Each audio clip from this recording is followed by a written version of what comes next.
Hello students, आप सभी का हमारे इस यूट्यूब चैनल में स्वागत है। स्टूडेंट्स, हम प्रोबेबिलिटी एंड स्टैटिस्टिक्स का पेपर सॉल्व कर रहे थे। क्वेश्चन नंबर 3A पे हम पहुंच चुके हैं। क्वेश्चन नंबर 3A आपको आपकी स्क्रीन पर शो रहा होगा। ठीक है, इस क्वेश्चन को हमें सॉल्व करना है, यानी प्रोबेबिलिटी मास फंक्शन निकालना है हमें। तो इस क्वेश्चन को सॉल्व करना चालू करते हैं। ठीक है, तो प्रोबेबिलिटी मास फंक्शन क्या होता है?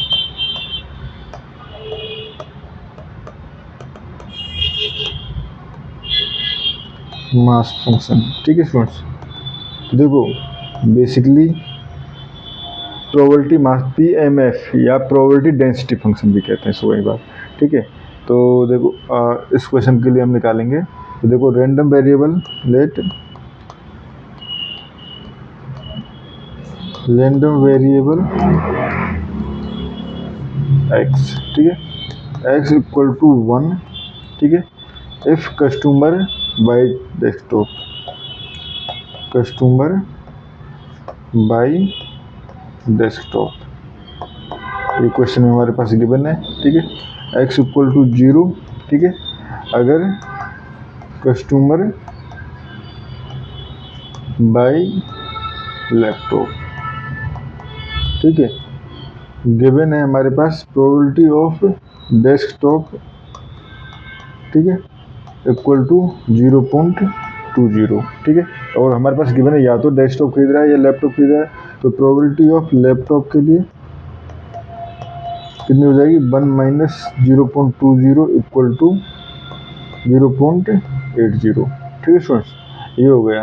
अब probability mass function of x, probability mass function of x, तो देखो probability of x equal to x होने की प्रोबेबिलिटी, ठीक है, तो यहाँ पे हम देख सकते हैं x and probability of x equal to x, ठीक है, तो यहाँ पे x की वैल्यू 0 एंड 1 पॉसिबल है, तो यहाँ पे 0.0 है तो 0.80, ठीक है, क्योंकि प्रोबेबिलिटी x क्या इंडिकेट कर रहा है हमारे पास?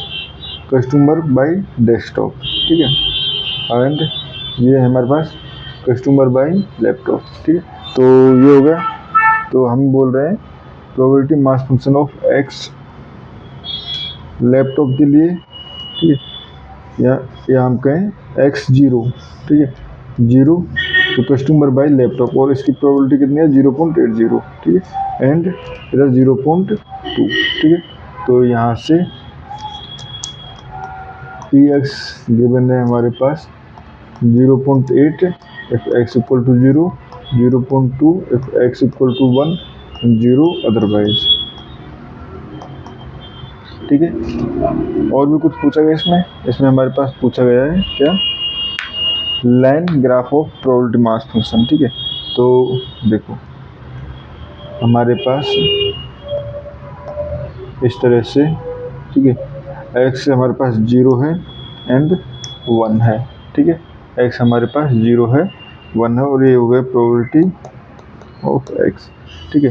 0 पे प्रोबेबिलिटी जो है वो 8 है एंड y पे जो है वो 1 है, ठीक है, y पे जो है वो 1 है, तो ये हो गया, यानी कि 1 पे जो पॉइंट आएगा वो हो जाएगा 0.2 एंड ये हो जाएगा 0 एंड 0.8, ठीक है फ्रेंड्स, ये हो गया हमारे पास। और हमें इसको अगर मैच करना है तो या तो देखो इस तरह से गिवन है कि एक ही परचेज करेगा, ठीक है, तो आप इसको ये इस तरह से जैसे मिला सकते हैं अगर ये कॉन्टिन्यूअस फंक्शन की फॉर्म में नहीं है तो, ठीक है, ये हमारे पास इसका ग्राफ हो गया, ठीक है।